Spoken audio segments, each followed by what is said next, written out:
Oke, selamat pagi sobat-sobat BUMDes di seluruh Indonesia. Kita bertemu lagi dengan saya Romulo Marpau dari Klinik BUMDes. Sebuah channel yang selalu bicara mengenai BUMDes, karena kalau bicara BUMDes, ya di Klinik BUMDes tempatnya.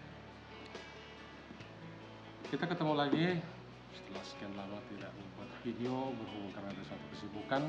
Kali ini kita akan tampil dengan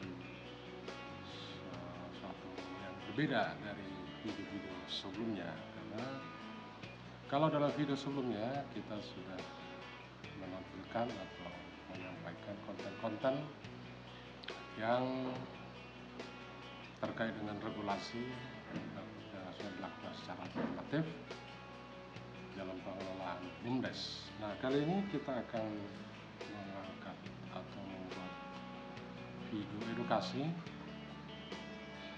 dengan mengangkat berbagai macam problem atau masalah yang dihadapi desa di dalam mengelola BUMDes. Jadi kita akan membahas nanti hal-hal yang masalah real di lapangan, kemudian kita akan coba memberikan suatu solusi alternatif dari pemecahan masalah tersebut.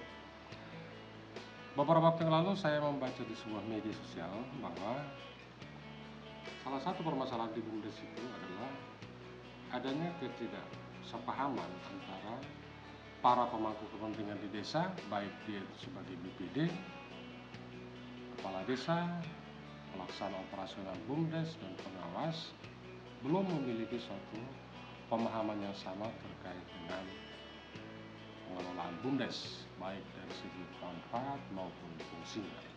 Nah, itu yang mau kita bahas pada video kali ini. Jadi ketika terjadi ketidaksepahaman antara para pemangku kepentingan di desa terkait dengan masalah BUMDes, nah apa yang harus dilakukan? Namun sebelumnya, perlu kami ingatkan buat teman-teman sobat-sobat BUMDes atau masyarakat di desa untuk berkenan menekan tombol like dan subscribe, dan kalau memang ada sesuatu hal yang mau dipertanyakan, silakan nanti tampilkan di dalam komentar Anda agar kita semakin termotivasi untuk membuat video-video selanjutnya. Lalu apa yang harus dilakukan kalau terjadi permasalahan seperti yang telah kita uraikan tadi? Yang pertama yang kami sarankan adalah bahwa para pemangku kepentingan yang ada di desa mestinya harus duduk bersama untuk membicarakan mengenai tujuan manfaat daripada BUMDes itu sendiri.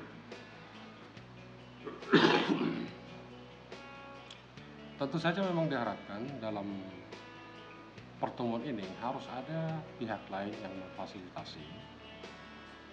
Apakah nanti difasilitasi oleh pendamping desa, tenaga ahli, atau pihak kecamatan, atau mungkin orang yang Anda anggap mampu untuk memfasilitasi, sehingga di dalam pertemuan tersebut ada kesamaan persepsi dari para pemangku kepentingan terhadap BUMDes itu sendiri. Nah, itu memang sangat penting dilakukan, sehingga nanti kita akan bisa pihak-pihak berkepentingan akan bisa mengetahui apa peran sertanya di dalam BUMDes itu sendiri. Karena memang salah satu prinsip dasar daripada pengelolaan BUMDes itu adalah partisipatif.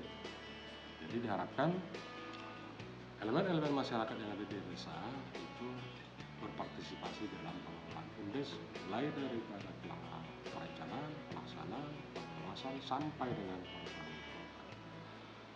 Nah, yang kedua, ini perlu melakukan review tentang bidang usaha yang dijalankan oleh BUMDes. Jadi tolong dipastikan apakah bidang usaha tersebut memang betul-betul sesuai dengan potensi yang ada di desa kita. Karena banyak fakta di lapangan, bidang-bidang usaha yang dijalankan oleh BUMDes tidak didukung oleh potensi yang ada di desa masing-masing, baik SDM maupun sumber daya alam dan faktor-faktor pendukung lainnya. Misalnya, ketika pengurus BUMDes atau kepala desa melaksanakan kunjungan atau studi banding ke tempat lain, misalnya dilihat ada keberhasilan peternakan lele atau peternakan sapi. Nah, kemudian begitu pulang dari studi banding, dicoba diterapkan di desanya, sementara di desa tersebut tidak memiliki potensi untuk peternakan lele maupun peternakan sapi.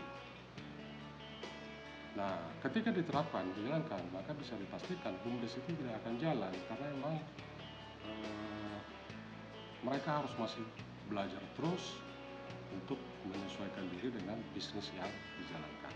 Jadi sebaiknya bidang usaha yang dijalankan di desa tersebut sesuaikanlah dengan potensi yang betul-betul banyak melimpah di desa kita yang bersangkutan. Jadi tidak perlu harus meniru-niru keberhasilan orang lain. Kemudian yang ketiga, coba dilakukan analisa kelayakan usaha daripada bidang-bidang usaha yang telah dijalankan. Dalam rangka melakukan analisa ini perlu dianalisa dengan berbagai aspek, terutama aspek manajemennya, baik aspek pemasaran, aspek keuangan, aspek sumber daya manusia, maupun aspek bahan baku yang menunjang keberhasilan daripada bidang usaha yang sedang dijalankan. Kalau misalnya di desa tersebut banyak misalnya menghasilkan padi, maka sebaiknya membuat bidang usaha yang berkaitan dengan padi, apakah di bidang pertaniannya, apakah pasca panennya, atau mungkin pupuknya atau peralatan pertanian, sehingga pasarnya sudah jelas. Termasuk juga aspek keuangan yang mendukung dan sumber daya manusia terutama yang akan menjalankan usaha tersebut. Jadi lakukan analisa kelayakan usaha dari berbagai aspek. Selanjutnya perlu juga dilakukan untuk